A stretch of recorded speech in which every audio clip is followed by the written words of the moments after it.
What's up, you beautiful Redditors? Hope you're having a fantastic Wednesday. Welcome to the RNEWS Morning Show. And let's just jump into it. From r/politics, AOC condemns misogynistic Republicans for not criticizing Trump's $70,000 hairstyling write-off, while attacking her $250 haircut.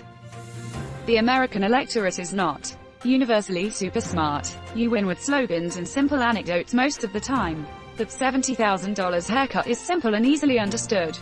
It makes Trump look pathetic. This needs to be hit hard. But his base will see that and go, wow, he's so rich and successful he can spend $70K on haircuts. Without even a vague memory of their hatred for disconnected, coastal elites living a lavish lifestyle while hard-working Americans struggle to get by. Man of the people. Look, he wears hats just like me. The coastal elites thing. What cracks me up is the party that constantly tells Hollywood elites, actors, celebs, and athletes to shut up with their opinion, is also the party to elect two actors to the office of president in the last 40 years. As many others have pointed out, they mostly do what they project that the other side is gonna do. Two differences between AOC's $250 haircut and Trump's $70,000 hairstyling. 1. She actually paid for it. 2. She didn't write it off on her taxes. 3. Hers actually looks good. She actually has hair. Hers was money well spent considering she looks great. You're watching the RNEWS show. From r/politics, 1 million Americans have already cast 2020 vote in historic early voting surge. I would like to nominate Donald Trump for a Nobel Prize for his efforts in ending voter apathy, through his work of being the worst president in modern history. Just need to make voter registration automatic at 18+, make election day a federal holiday. Make election day election month. Early voting is fantastic, best voting experience I've had. If the dude put in 1/4 the effort he does into committing crimes and cheating, he'd probably be sliding into a second term.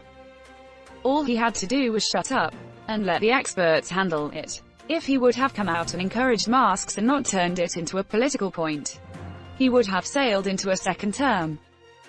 If only Donald Trump hadn't been Donald Trump, things would have worked out so much better for Donald Trump. Texas early voting starts October 13th. If you can, consider volunteering to work the polls. High turnout almost always favors Democrats. Vote like your life depends on it, 'cause it just might. I want him to have a historic loss. I want it to be deafening. 23 years old and never thought I'd be so motivated to vote. Minnesota started on September 18th, and I had my vote casted by the 23rd. You're watching the RNEWS show. From r/World News. Multiple water bodies found under surface of Mars. The data appears to indicate that the bodies are hypersaline solutions, a brine in which high concentrations of salt are dissolved in water. I saw this Star Trek The Next Generation episode. Whatever we do, we must not try to pump the water to surface for terraforming. Otherwise the intelligent microbes will take over our computers and try to kill us. There's a non-zero chance that Riker is going to frick that hypersaline solution, nevertheless. Why do you think it's salty? We would never do that, you ugly giant bag of mostly water. In hindsight, what business does a living crystal got to talk crap about other life forms being made of mostly one thing? Because being crystal is normal and not freaky like being made of mostly water. EWW. I identify as a bag of box fine. Cardboard, oh, fancy. Negative. I am a meat popsicle. Guess that's better than multiple bodies found underwater surface of Mars. Jimmy Hoffa finally found. Don't tell Nestlé about it. Under the Outer Space Treaty, signed in 1967 by the United Nations, basically states that no government, organization, or person shall lay claim to any celestial being, including the moon, as it belongs to all of mankind. So yeah, they will claim it. You're watching the RNEWS show. From r/News. Crying Nazi Christopher Cantwell found guilty of extortion in rape threat case.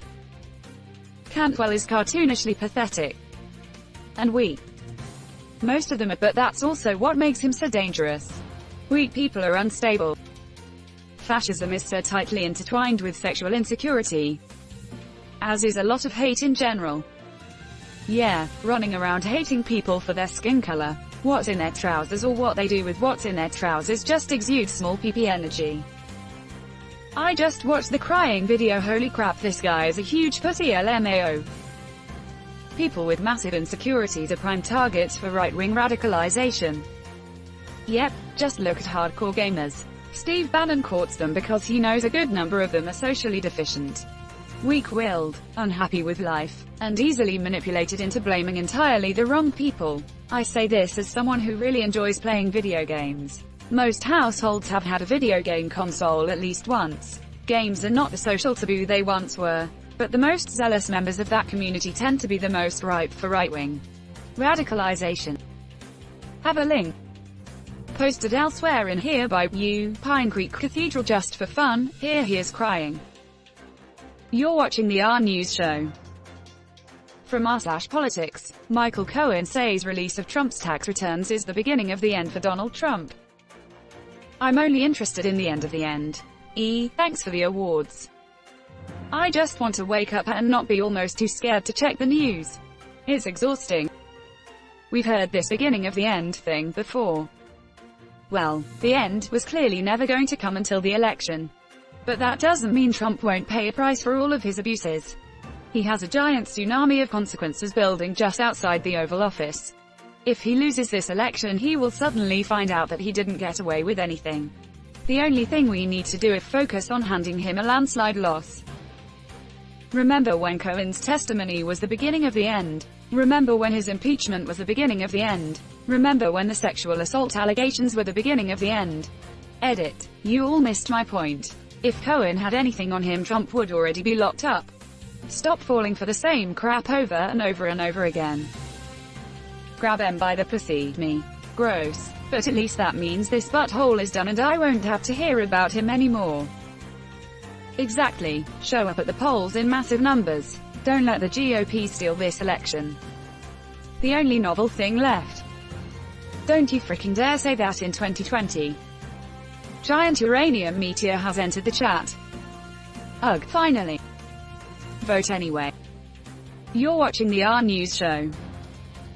From r/World News. Spain's Supreme Court rules food delivery riders are employees, not freelancers. Freaking finally. I am tired to see parasitic companies like Uber and Glovo making money off people while giving nothing back. Well, time to stop using Uber and Glovo as a consumer since it won't have viable pricing versus convenience. I'll just go get the food myself. True, when prices of deliveries get too high, it just makes me go get the food myself. Sorry drivers, but you filled a small niche, and when costs get too high I just don't do it. I'm not willing to pay 30% of the price of my food in delivery prices plus tips. Lol, it's just too much. It already costs too much. They have a delivery fee, a tip, and a premium charge sometimes, and I doubt the tips actually go to the driver. Good. In German, we've already got a word that describes these kinda jobs. Scheinselbstständigkeit, which means something like pretense freelancers. If their whole business model isn't viable without cheap labor from desperate youth and migrants, then they should rework their whole business model instead of exploiting their employees. I like how everyone commenting on how good it is that this is happening has probably never worked for a ride-sharing delivery company. And that's where we're going to end today's show. But if you like what you saw, leave a like, and if you want to see more of the RNEWS show, hit that subscribe button. As always, this has been the RNEWS show, and I'll see you tomorrow.